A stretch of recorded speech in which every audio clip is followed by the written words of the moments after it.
Hello everybody and welcome to Fate Grand Order Babylonia episode, are we on 5 or 6? No, this is 6. Episode 6, anime review.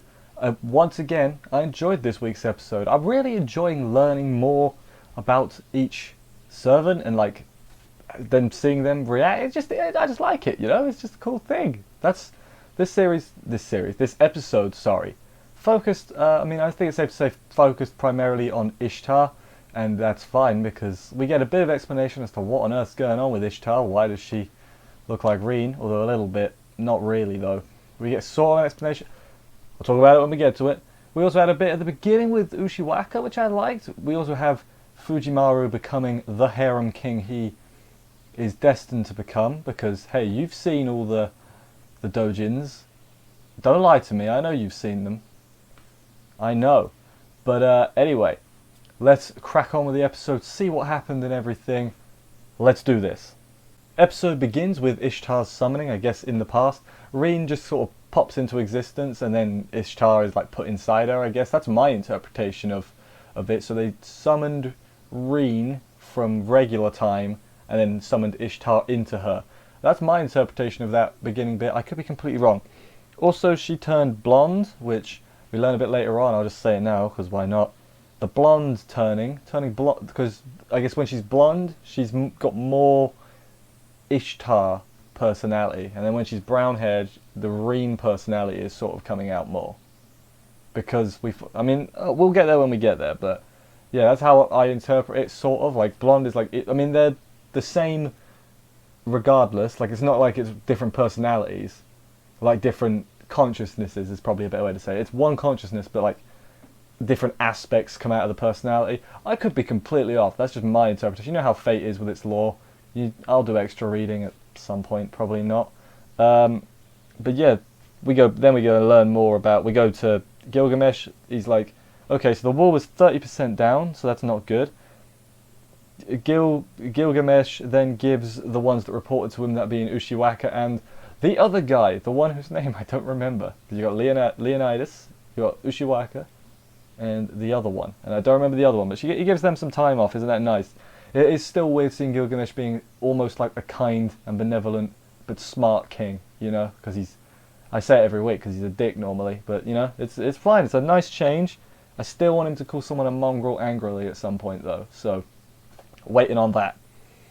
Tells Fujimaru after this and his squad of squad of misfits. That works.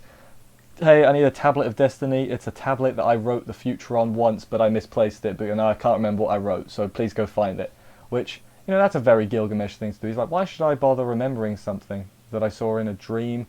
He's like, yeah, it was something, I did it at some point when I was coming back from the underworld after a trip there, you know, whatever. He just nonchalantly is throwing these things out, and everyone's just like, okay, I guess that makes sense. That's a thing you've done.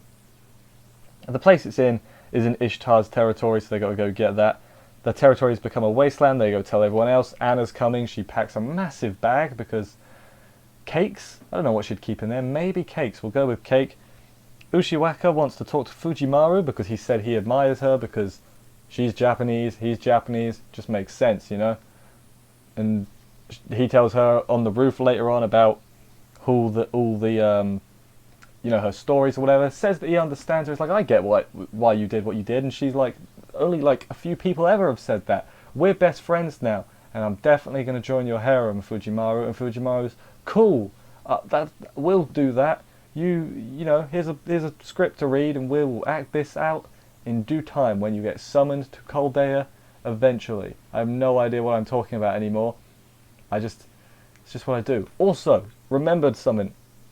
So I know who Anna is now, because I did a pull in the game in the phone game, Fate Grand Order, and I got Anna, so I know who it is. I'm still not going to say who it is in case, you know, people don't want to know because it might be important to the story or whatever.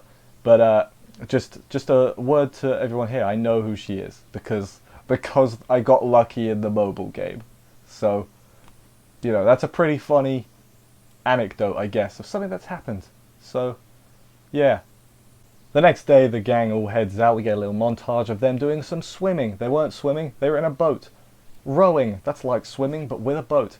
Other things, talking to people, mountain climbing, just going about their way. They reach some guy's ranch, his ranch has been ruined. There's holes everywhere because Ishtar blew up a bunch of demonic beasts and then stole his gems because she's a nice person. Merlin explains a bit about Ishtar. It's like basically the girl that she was summoned with, that's Reen, their souls have merged, so like their personalities are like merged, so they're sort of, Ishtar's doing things she wouldn't normally do in her original form because of Reen's influence, although I forget the part where Reen steals someone's gems, although that does sort of sound like something she would do, so maybe I'm an idiot here. That could definitely be it.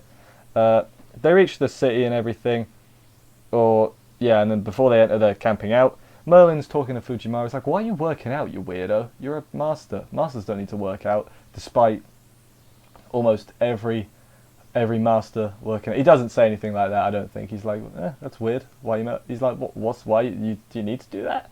Which is a weird thing, because a lot of masters do work out. Think about it. You got like Shiro, sort of works out. He does his sword training and that. We got the buff guy from Fate Apocrypha. He worked out because he was buff. Unless he was just naturally buff, that could also be a thing. There's probably others, but I'm not going to sit here listing them because that doesn't sound very fun. Mash overhears his drive to get better and all that. This is Fujimaru. His drive to get better and all that. Mash overhears because she's not asleep, but she's awake in the tent and she's just laying there like that. Merlin said, even no matter what age, ordinary humans are what make the stars fall. And I thought that was a good line, so I wrote it down. And I get what he's saying. It's like, it's not the special people that are going to change things, it's the normal people that are going to work towards it, because if you're special, you won't work. Again, that's what I thought he meant. I could be completely off base there, which I feel like is a thing that may happen a lot. But hey, if something can be interpreted multiple ways, I consider that a win. So they're in the village now, all four of them. There's four of them, and they split up to go search for a thing. Mash is worried about Fujimaru and doesn't want him going off by himself. And they're like, well, how much trouble could he get in, really? There's nothing around here. He sees a ghost and then ends up in the underworld. So, that's how much trouble he could get up in without any help. Fu's with him, though, which, is obviously the protector of everything. He meets some zombies who talk to him and start choking him a little bit because he's alive. Fu saves him by shouting a little bit, and then the old man, remember the old man from a few episodes ago? He shows up and he saves them by making the zombies disappear. And he's like, you can go back now, have at you. Gives him a message to give to Merlin saying, hey, the underworld's pretty sweet, we don't need no help. And then he does. He returns to the living realm. Mash is crying, which you never want to see. Never make Mash cry. Fujimaru, don't do it. Never make Mash cry. He wakes up and he's clutching the tablet, so maybe he had to go to the underworld to get the tablet because he has to recreate the journey Gilgamesh did. Maybe that's my interpretation of it. I may be looking far too deeply into things. That might be what's going on.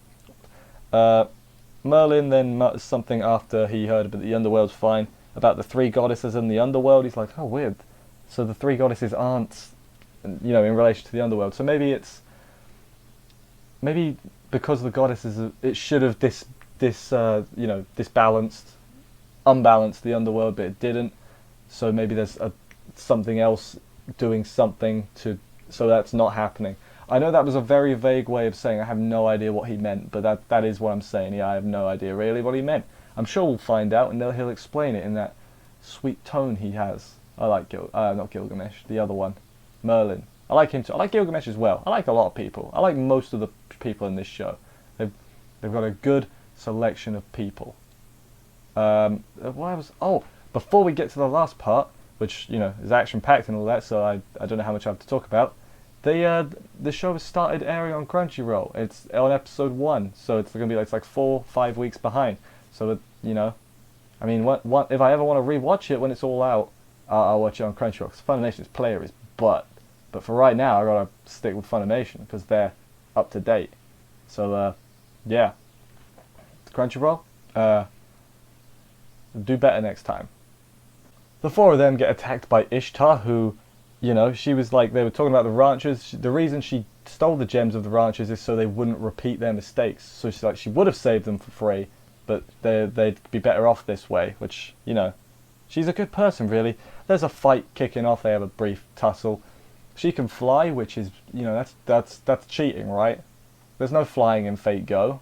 Everyone's in a line. Imagine if Fate Go had like different like levels that people were at. You'd have to like, oh, move up, or like if you could fly, you'd have a diagonal attack or something. It's not a thing that exists, but just imagine if it did. How much more? I don't think it would be as liked, because Fate Go is complicated. Not complicated. It's what's the opposite of complicated? Simple. Combat is simple, but you still got to like use your brain.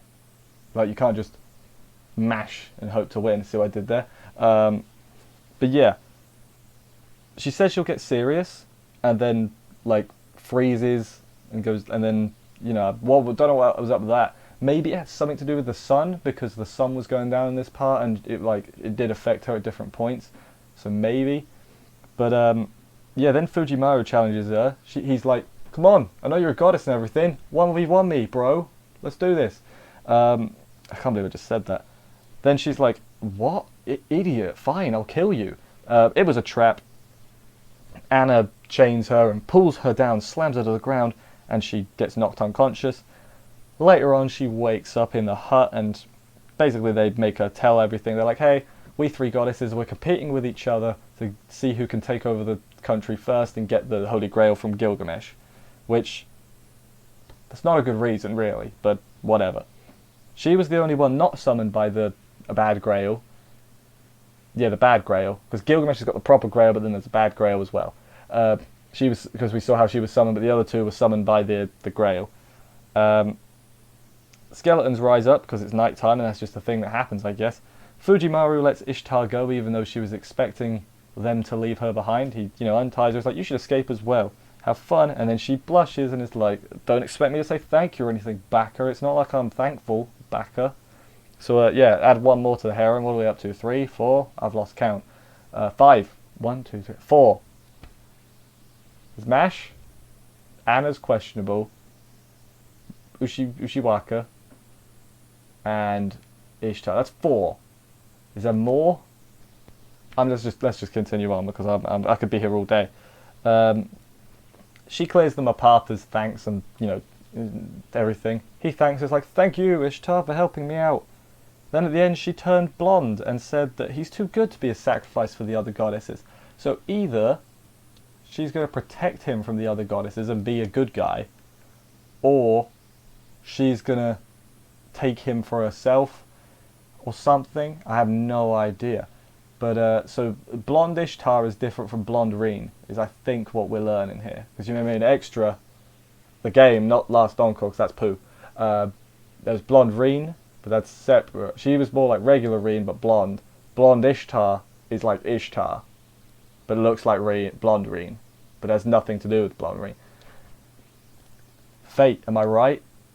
Why they have so many different versions or different sub-versions of all the characters? It does get confusing, but I think I've nailed it. Hopefully I didn't get anything in this episode too terribly wrong. I feel bad if I do. No one's pointed it out ever, so hopefully I'm right. Anyway, yeah, I enjoyed this episode, as I said. I'm curious to see what they do now. The gang is still sort of doing odd jobs. Maybe they'll do something related to the future in that book that they got. Remember they were after the book? I forgot, honestly.